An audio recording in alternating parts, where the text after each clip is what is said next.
Bonjour à tous. Aujourd'hui, nous allons donc travailler sur la fiche activité 1 en ad hoc, donc élaborer et adapter en continu l'offre de produits et de services. Donc pour cela, on va commencer cette première partie par le marché.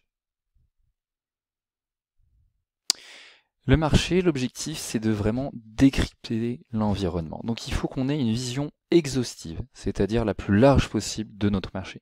Donc d'abord, quelle est la structure de ce marché? Quel est le type de marché? Comment est-ce que le marché évolue? Est-ce qu'on est sur une évolution forte du marché? Est-ce qu'on est plutôt en régression? Qu'est-ce qui est déterminant aujourd'hui? Quels sont les besoins des consommateurs?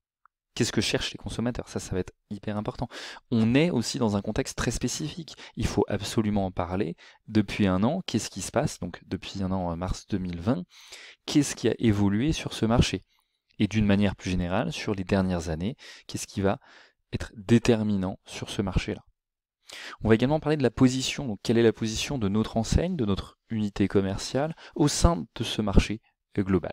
Et puis, on va parler de la segmentation. Donc là, on va parler de la segmentation globale. Quels sont finalement l'ensemble des clients, des consommateurs, relatifs ou absolus de notre marché, et puis réellement de nos segments de clients de l'enseigne. Et à ce moment-là, on va créer des personas, donc c'est-à-dire des représentations euh, des segments de marché. On va ensuite parler de la stratégie commerciale de l'enseigne. Donc là, il va falloir bien sûr, vu qu'on a déterminé avant les différents segments de marché, on va déterminer le positionnement. Positionnement, si on veut faire les choses correctement, on utilise bien entendu des cartes de positionnement, c'est-à-dire à minima une carte de positionnement, mais on peut également en faire plusieurs pour mieux représenter en fait le marché dans sa globalité. On va ensuite analyser l'assortiment global. Et donc là, on essaie d'être précis. Quel est l'objectif de cet assortiment global en rapport avec le positionnement, en rapport avec la segmentation? Quelles sont les contraintes? Donc les contraintes notamment en termes de, de place et de superficie dans le magasin. Les dimensions de l'assortiment, ça c'est pas toujours possible, c'est parfois un peu compliqué. Les types de marques, est-ce que c'est des marques de distributeurs? Est-ce que c'est des marques nationales? Ensuite on va analyser la gamme. Donc pareil, là on va reprendre toutes les caractéristiques possibles d'une gamme. La largeur, la profondeur, l'ampleur, le niveau, les types de produits. Est-ce que c'est des produits phares? Est-ce que c'est des produits vache à lait? Ce genre de choses. On va également parler de la stratégie de prix. La stratégie de prix, idéalement, on la base sur des éléments factuels.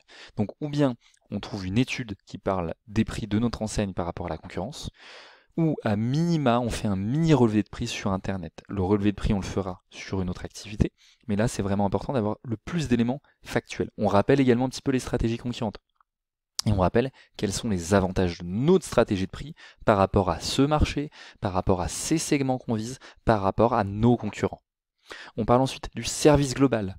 Le service global, c'est vraiment au-delà du produit, qu'est-ce qui va entourer mon produit et qu'est-ce qui va me permettre de mieux satisfaire l'expérience client, la relation client, la fidélisation client.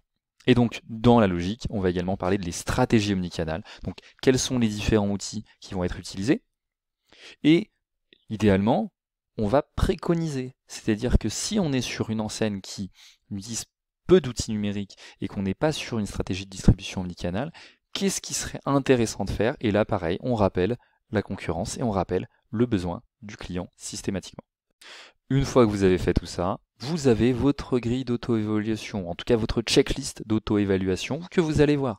Est-ce que le marché est présenté? Est-ce qu'il est compréhensible? Est-ce qu'il y a l'offre, la demande, l'environnement qui sont détaillés?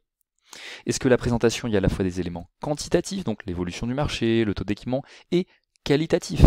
On essaie de trouver des études de marché qui présentent les tendances, les besoins. Est-ce que les principaux segments du marché sont présentés? Est-ce qu'on a bien des personas pour notre enseigne, ceux sur lesquels on est positionné? Est-ce qu'on a un positionnement qui est clairement présenté, avec des éléments factuels? Est-ce qu'on a un assortiment, une gamme qui a été analysée? Est-ce que le service global et la stratégie multicanale est présenté et ou préconisé, avec des propositions qui doivent être justifiées? Justifier, dire en quoi c'est juste. Donc c'est pas simplement on énonce, on explique pourquoi est-ce que cette stratégie-là, elle serait intéressante sur notre enseigne, par rapport à notre concurrence, par rapport à nos clients et par rapport à notre environnement global. Et enfin, on vérifie que les objectifs de l'étude ont bien été présentés, qu'on a présenté les enjeux et qui a du sens dans ce qu'on a fait. Tout ça, ça doit être corrélé. À chaque fois, l'offre, la demande, l'environnement global, tout ça, ça va ensemble. Ce sera tout pour cette première fiche activité. Je vous souhaite bon courage et à très bientôt. Au revoir.